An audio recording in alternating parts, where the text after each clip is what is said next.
Our next speaker is also an architect, but a much better architect than I am. The definition of erudite is characterised by great knowledge. When I think of Timothy Hill, I think of erudite. But Timothy is also articulate and insightful, and one of Australia's most talented architects. Here to share some of those insights, please welcome to the TEDx Brisbane stage, Timothy Hill.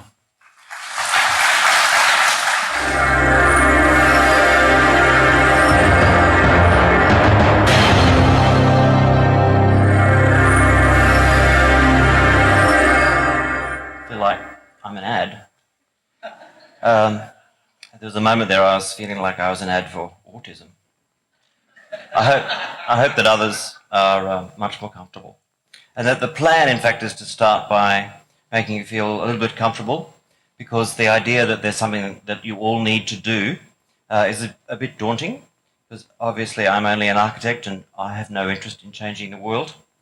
And so if we just said that there's a few things about listening that we could agree on as a way of starting, we're all starting together, which is fine. That's a big listening thing, is togetherness.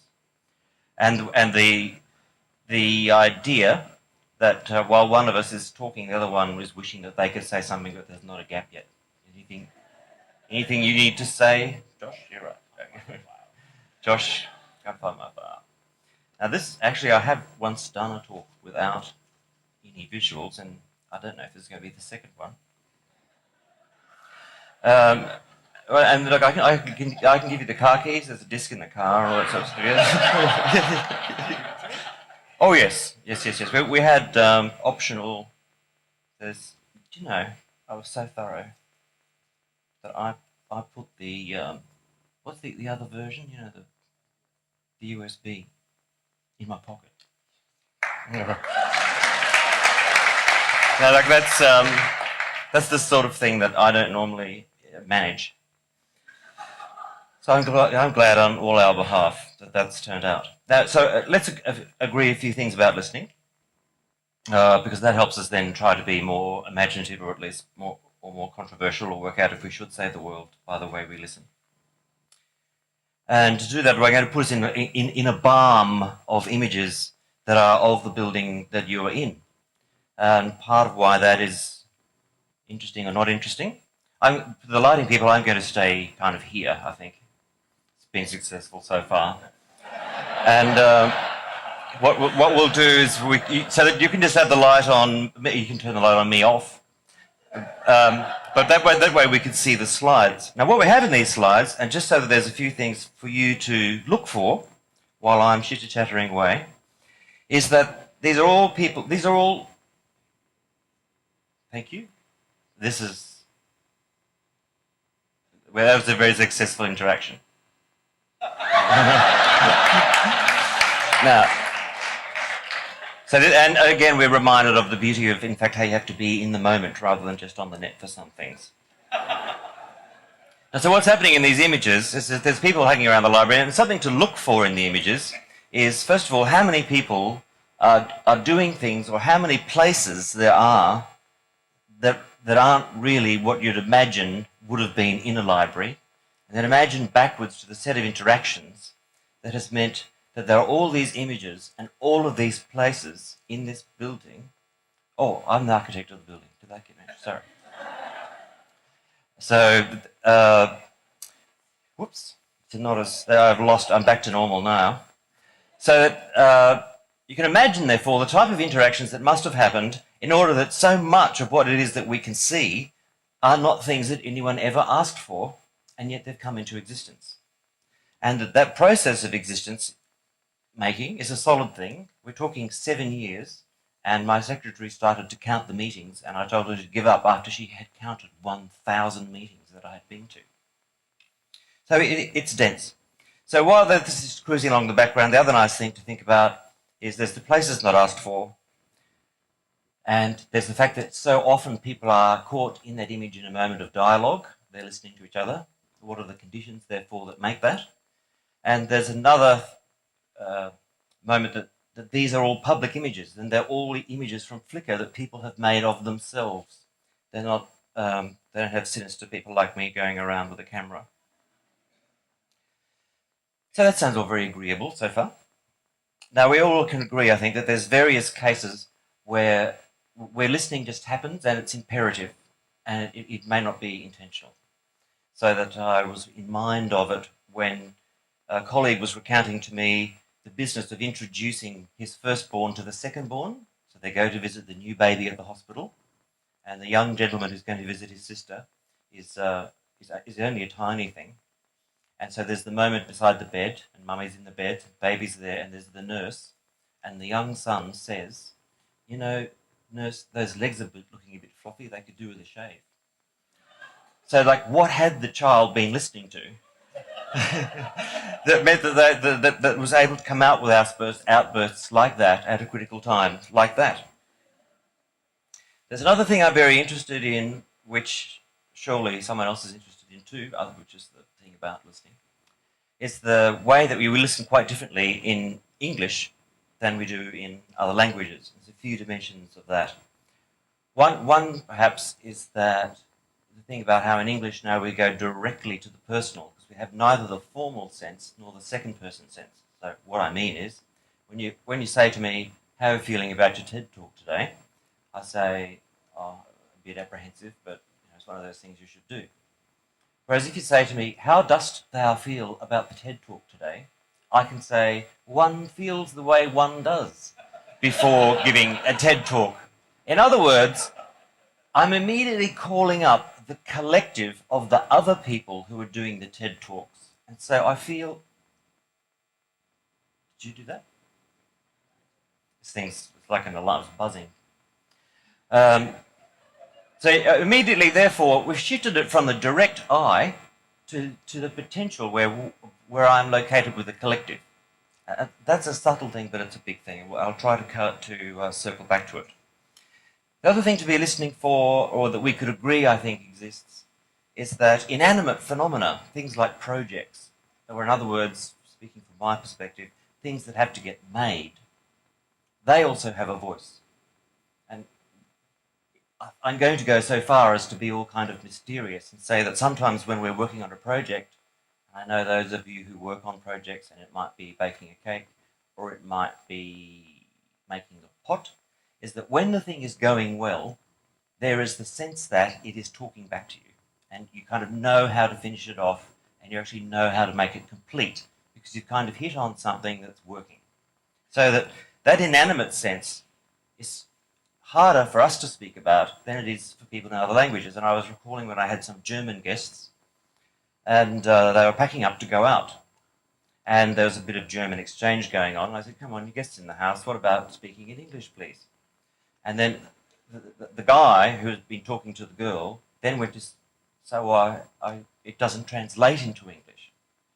I said, "Well, give it a go." He said, "Well, it's just that in German, the gender of backpacks is a guy." And so I asked my friend if he was ready yet, meaning that the backpack had a kind of a persona that instead of being able to say, "Look, hun, can we go now?" that had been turned into, "Is he ready yet?" Well, then I went on to say, which is the kind of fun you can have with the language and with stony-faced Northwestern Europeans who have got such decent values about liberal minorities and so forth. I said, "Well, do you think the backpack might be a bit distracted if the table is a girl?" And he just looked at me stony-faced and said, "I happen to know that my backpack is gay."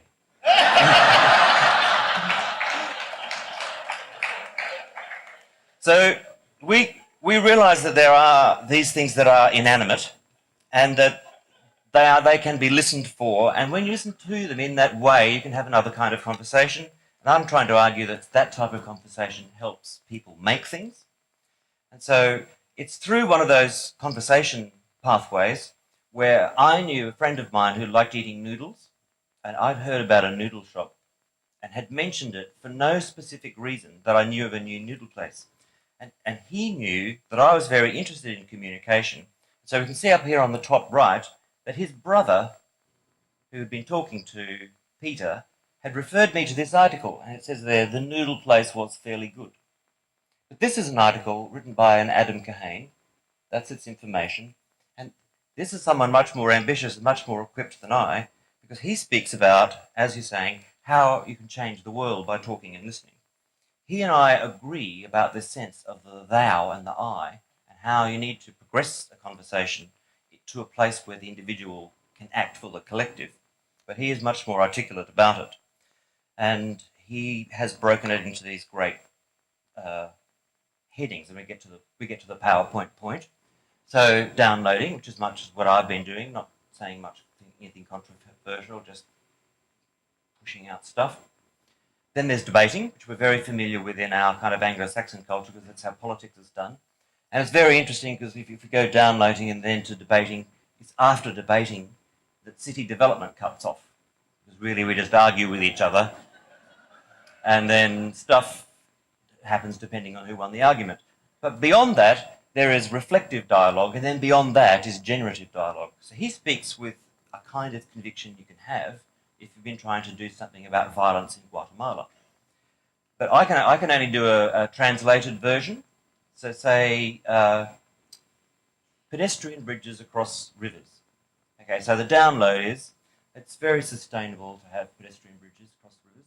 Can't argue with that. It's very beautiful to walk across the river. So that you have all this conversation that goes on that doesn't lead to anything, but which everyone just sort of puts out their stuff. And then the debate is, oh, some of those pedestrian bridges are bad. Oh, I like that one, or that one's good. That's a bad bridge and that's a good bridge. And then the criteria for the debate could be haywire. You know, is it because people walk across it? Is it because it's in the wrong place? So the debate allows people to polarize, but doesn't actually generate much about pedestrian bridges. So, for instance, if there was reflective dialogue, people would start to talk to each other about why are we putting in these pedestrian bridges? So people can move from side to side of the river, blah, blah, blah. And then it becomes generative when someone says, well, what is this whole river crossing thing? Like, what are the ferries doing? Don't people cross river by ferry? And don't people cross river on road bridges?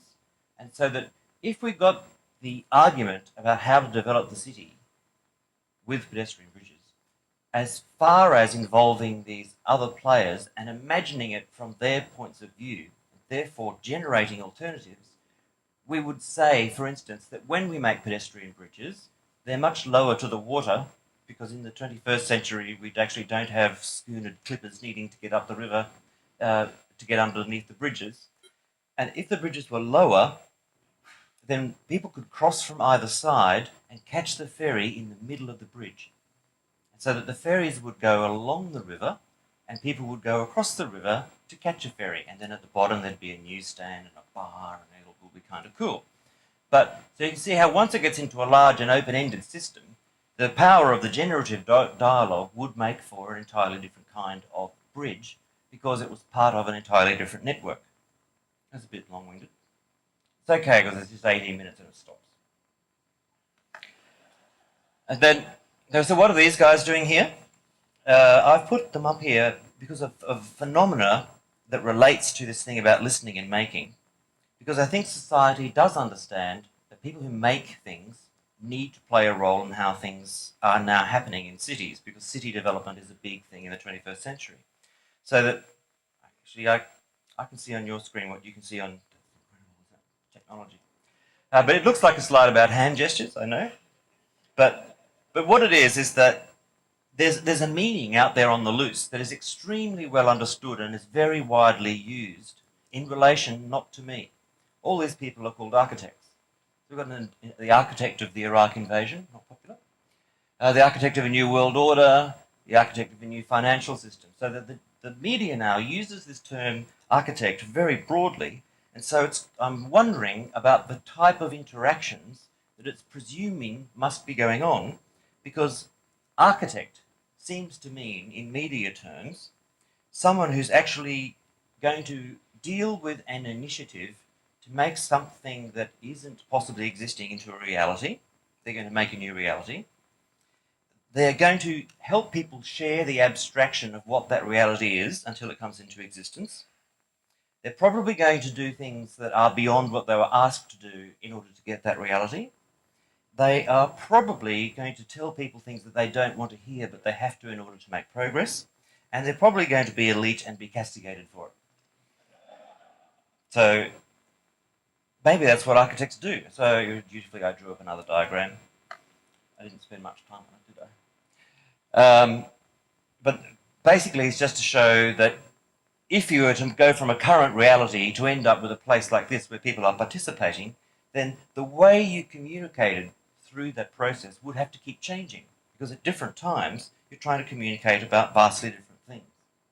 So therefore, what would be this way of making the collective sense that individuals can speak for apparent enough in order to make a building? One of the things to do is design the communication. So as architects we do that, and we have to maneuver around the idea that it's hierarchic. And in this instance, it's one of the things that it's mostly based on is that which things happen on Mondays and which things happen on Fridays, so that it's metabolized quite away from who might be kind of at the top of the pyramid. So it's very unlike the classic communication diagram, and I don't know if you're alarmed or relieved to know that architects do this kind of thing. And that part of, therefore, making one of those diagrams and involving enough people to make a community of interest around the project so that it might come into existence, we end up having to make a story that can be used by other people to explain what the building is about. So it's a sign of the type of communication and the type of listening you have to do to make something, is that you have to have other people able to tell the story. I was thinking about it, I think the most direct parallel with architectural authorship is making movies, where somehow the guy in the editing suite knows what type of movie it is to such an extent, because the story, the ethos of it is so well understood. They're able to do their small part as part of a massive number of aggregate maneuvers by hundreds of people to make that one thing. So that type of listening is much easier if you can be focused on an act of transformation, because it's easier for people to imagine what could happen. So for instance, this is an apartment building there's a lot of people involved in trying to make it into that. But then because there was a fragment of it there, the atmosphere in the end is going to be easily anticipated. And in fact, you can do all kinds of things you could never do in a building if it didn't already exist. You can't suggest to someone that you put up a massive timber frame inside an apartment building for the sake of it. But if it's already there, you can. And a closer to home thing, for instance, is that, and this idea of deference, and I've tried to steer clear of controversy by not digressing on the way that men and women speak so differently and listen so differently. The women go into the meeting expecting it to be a forum, because that's what meetings are for, to discuss issues, and they'll talk about qualitative things and then come to a resolution at the end. But the man organises with another man before the meeting what the resolution is, and then goes into the meeting in order that it then all goes according to plan, and the men are all looking pretty good in front of each other. Now, obviously the males in the audience will deny that happens, and the female people will have a chat to later. So this business of making of participating in an abstraction by working out what was in some individual's head became collective is imagined at home. I'm trying to use the feminine example about how it's often done with complete deference to the project at hand. So this is a project for a kitchen extension, where by completely transforming the backyard, you end up with a new kitchen. So that it's a type of conversation where you're saying, well, one of the things that can happen from this is not something that's ever been imagined. And it's that thing that the project wants to do, not what the author wants to do. And I've hit the zero so that it's just a reminder that you're in a building where that happened, that act of transformation over the 1,000 meetings has meant that what was the building before and now, and that you can see through from that door into the huge hole in the building that we made that revealed that as a library to this, involve that sense of interaction where what's really going on, which we can gather by looking in exact perspective of this room, which is made possible by talking to the project about what it wanted. And it wanted to have less book space and more public space. So That's the same perspective. That's what's on top of you, 400 swimming pools of books. And it's by working out how to store them more efficiently, which was never said directly, but which could be concluded from the type of interactions we were having, that we're actually able to make that room. So that's just a tiny recommendation, and boy, did we save ourselves a lot of material which we didn't have to go over. And I'm not prepared to say about what it is that you need to do, but only that if you want to talk about the truth, it doesn't seem black and white, it seems to have to kind of scratch at it. And I was conceived in the same era of the people who've been spoken about so much today, which were the Beatles, and they recommended that we all live in a yellow submarine. And like the Irishman, that all you need is love.